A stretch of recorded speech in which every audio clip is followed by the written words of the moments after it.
घने और शांत जंगल के बीच, जहां ऊंचे ऊंचे पेड़ आसमान को छूते थे और पक्षियों की मधुर आवाज हर सुबह को सुहाना बना देती थी, वहीं रहते थे दो अनोखे दोस्त, एक ताकतवर शेर और एक मासूम हिरण। लेकिन इन दोनों के बीच डर नहीं, बल्कि भरोसा था। हर सुबह दोनों साथ नदी किनारे जाते, ठंडा पानी पीते और फिर जंगल में घूमने निकल पड़ते। हिरण खेलते हुए इधर-उधर दौड़ता और शेर उसे मुस्कुराकर देखता रहता। शेर हमेशा हिरण की रक्षा करता, लेकिन उसी जंगल में एक भेड़िया भी रहता था। वो चालाक, ईर्ष्यालु और क्रूर था। उसे शेर और हिरण की दोस्ती बिल्कुल पसंद नहीं थी।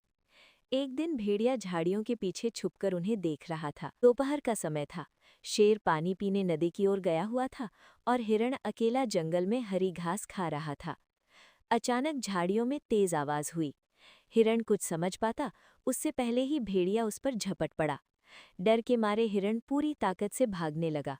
वो जान बचाने के लिए तेजी से दौड़ रहा था, लेकिन किस्मत को कुछ और ही मंजूर था। भागते भागते उसका पैर एक बड़े पत्थर से टकरा गया और वो जोर से जमीन पर गिर पड़ा। उसका पैर बुरी तरह घायल हो चुका था। दर्द से उसकी आंखों में आंसू आ गए। भेड़िया धीरे धीरे उसकी ओर बढ़ने लगा। अब हिरण पूरी तरह असहाय था। तभी अचानक पूरे जंगल में एक भयानक दहाड़ गूंज उठी। वो शेर था। अपने दोस्त की आवाज सुनकर शेर बिजली की तरह दौड़ता हुआ वहां पहुंचा। घायल हिरण को देखकर उसकी आंखों में गुस्सा और दुख दोनों भर गए। भेड़िया शेर के सामने खड़ा हो गया। दोनों की आंखों में चुनौती साफ दिखाई दे रही थी। और फिर शुरू हुई जंगल की सबसे भयंकर लड़ाई। धूल उड़ने लगी, पेड़ हिलने लगे और दोनों एक दूसरे पर पूरी ताकत से वार करने लगे। भेड़िया चालाक था, लेकिन शेर अपने दोस्त के लिए लड़ रहा था। उसके अंदर दोस्ती की ताकत थी। आखिरकार शेर ने जोरदार हमला किया और भेड़िया डरकर वहां से भाग गया। लड़ाई खत्म हो गई, लेकिन शेर खुश नहीं था। वो तुरंत अपने घायल दोस्त के पास पहुंचा। हिरण दर्द से कराह रहा था और खड़ा भी नहीं हो पा रहा था। उसने आसमान की ओर देखा और पूरे दिल से पुकारा, हे भगवान शंकर, अगर सच्ची दोस्ती में शक्ति है तो मेरे दोस्त को ठीक कर दीजिए।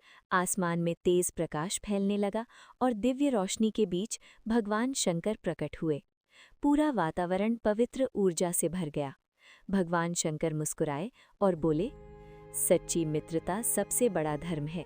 तुम्हारी निस्वार्थ भावना ने मुझे यहाँ आने पर मजबूर कर दिया। उन्होंने हिरण के घायल पैर पर अपना हाथ रखा। एक चमकदार प्रकाश फैल गया और धीरे धीरे हिरण का टूटा हुआ पैर ठीक होने लगा। कुछ ही क्षणों में हिरण खड़ा हो गया, बिल्कुल स्वस्थ। हिरण और शेर दोनों खुशी से भगवान को प्रणाम करने लगे। भगवान शंकर ने आशीर्वाद दिया और प्रकाश में विलीन हो गए। सब जानवर समझ गए कि ताकत शरीर में नहीं, दिल में होती है और सच्चे मन से की गई प्रार्थना हमेशा सुनी जाती है। शेर और हिरण फिर से साथ चल पड़े।